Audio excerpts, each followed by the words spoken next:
Hey everyone, welcome back. We're continuing our reading of the Tafsir. It has been quite educational. We are in Surah Al-Baqarah, dealing with 151 and 152. And before we get started, A'udhu billahi minash shaitanir rajim. Bismillah rahmanir rahim. 151. Similarly, we sent to you a messenger from among you, reciting to you our revelations, purifying you and teaching you the book and wisdom, and teaching you that which you did not know. Therefore, remember me, I will remember you. Give thanks to me, and do not be ungrateful. Again, gratitude, sincerity. Here Allah tells us the blessings that we bestowed upon you by instructing you to face towards the Kaaba, and completing the blessing with other laws and further blessings are not something new. Okay, so facing towards the Kaaba, being in unison, following a very simple order, right? Great and small. The most significant of which is sending to you this great messenger, peace be upon him, from among you. You know his lineage, truthfulness, honesty, perfect character, and sincerity. Okay, so one of the blessings is the Prophet himself, peace be upon him, and then facing towards the Kaaba. So those two verses, boom, we got it. Reciting to you our revelations, this refers to the Quranic verses. He recites to you verses that distinguish truth from falsehood, guidance from misguidance. First of all, they tell you of the oneness and perfection of Allah, then the truthfulness of His messenger, peace be upon him, and the obligation to believe in him. Then they tell you about the resurrection and other matters of the unseen. Okay, so let's unpack this. So believing in the messenger, that he was sent, and also the perfection of Allah, and then the resurrection, and then the unseen, so that you will attain complete guidance and certain knowledge. Okay, so once we understand that, we'll have more access to the knowledge of the Maker. Purifying you, that is, he teaches you good manners and purifies your souls. I mean, you have to admit, when you see a really good Muslim, they do have good manners, very good manners. Teaching you how to achieve good characteristics and keep away from bad characteristics, such as purifying you by leading you from polytheism to monotheism, from showing off to sincerity. Yeah, to be humble. That was definitely something that I've been learning. Definitely my showing off has ended, and I think a lot of that has to do with not going to the gym anymore and kind of working out alone, and the Maker causing this whole pandemic, right?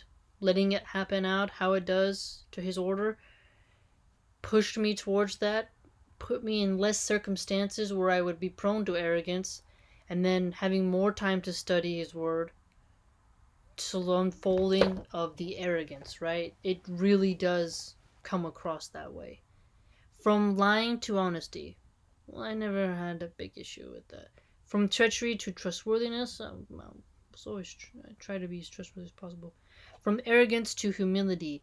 Yeah, I've definitely done that, as I said earlier. From bad attitude to good attitudes. Yes, I have. Let me tell you something. My attitude, it's gotten much better. Much better. I was kind of way more venomous. Way more venomous. Just way more. Oof. Now it's definitely more just.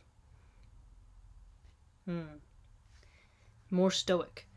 From mutual hatred and shunning to mutual love and strong ties, and other kinds of purification. Now the mutual hatred and shunning to mutual love. Interesting. Teaching you the book, that is, the Quran, and wisdom. It was suggested that this refers to the Sunnah, or to deep knowledge and understanding of Sharia and Fiqh, and the ability to evaluate things properly. Man, to evaluate things properly, putting things into perspective, is a skill. Your reasoning not becoming absurd, that's important. On the basis, we may understand that teaching of the Sunnah is included in teaching of the book. because the Sunnah explains the Quran and offers commentary and interpretation of it. That's a good point. Good point. Because you learn and you have it, but you learn as well. Like the hadiths. I mean, I couldn't imagine myself not reading them. Especially now that I've gotten so attached to them. And teaching you, and teaching you that which you did not know. Before the Prophet, peace be upon him, was sent to them, they were in a state of obvious misguidance, with no knowledge of achievements. All the knowledge and achievements attained by this ummah came at the hands of the Prophet, peace be upon him. Okay, notice that. So the achievements of the entire ummah coming about because of the Prophet himself, essentially. Good point, we know. And because of him. Because without him, how would we known, right? This blessing is the foundation of all other blessings, and it is the greatest blessing that Allah bestowed upon His slaves. What is required of them is to give thanks to Allah for it and to adhere to the Prophet's teachings. Okay, and how do we get them to learn the Prophet is literally through the Hadiths.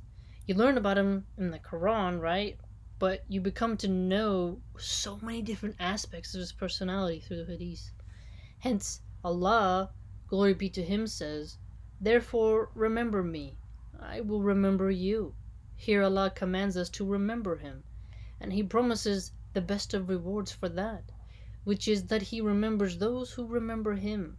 The Messenger, peace be upon him, has told us in the Hadith Qudsi that Allah, glory be to Him, says, "Whoever remembers me to himself, I will remember him to myself. Whoever remembers me in a gathering, I will remember him in a gathering better than it." A sound hadith recorded by At-Tirmidhi. Okay, so this is a good point for people who say things like, why does God want me to worship Him? And it's the action of, will you do it? You ask for much, but what have you dedicated, right? I feel weird now if I try to ask for something and if I miss a prayer. Don't miss my prayers. If I do miss one, I make it up now. Now I know how to do it now. But I feel weird if I don't wake up for Fajr and then I try to ask for something in a prayer later on. This doesn't feel right.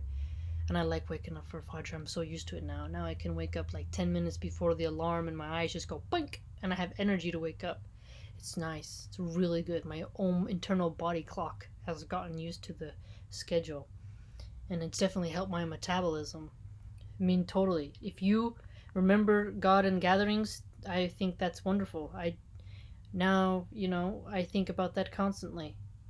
Watch your mind when you're alone. Watch your behavior when you're in a group, right? You gotta watch it. You gotta pay attention. You have to have the consciousness of Allah in the back of your mind, remembrance, right? Allah tells us that the best of dhikr, remembrance of Him, is that which occurs simultaneously in the heart and on the lips. Okay, so you feel it and you say it and it's real. It's not just empty heart and just lip service, right? This is the dhikr that leads to increased knowledge of Allah and love for Him and brings a great reward. Dhikr is the essence of gratitude. Okay, so that's spelled Dhikr, dhikr. That's remembrance of Allah. Remembrance. Hence, He enjoins it in particular, then follows that with the command to show gratitude in general. Okay, yes, you have a particular situation where you show gratitude, and then it expands outward. As He says, "Give thanks to me, that is, for the blessings that I have bestowed upon you, and because I have warded off from you all sorts of harm." Yeah, even if we don't see the harms that have been warded off, just think how you drive in your car. You went into the gas station, nobody jacked you. You put your bicycle on the pole, no one stole it, right?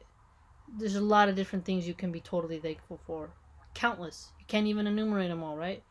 Gratitude may be in the heart, which means affirming and acknowledging the blessings. It may be on the lips, in the form of dhikr and words of praise.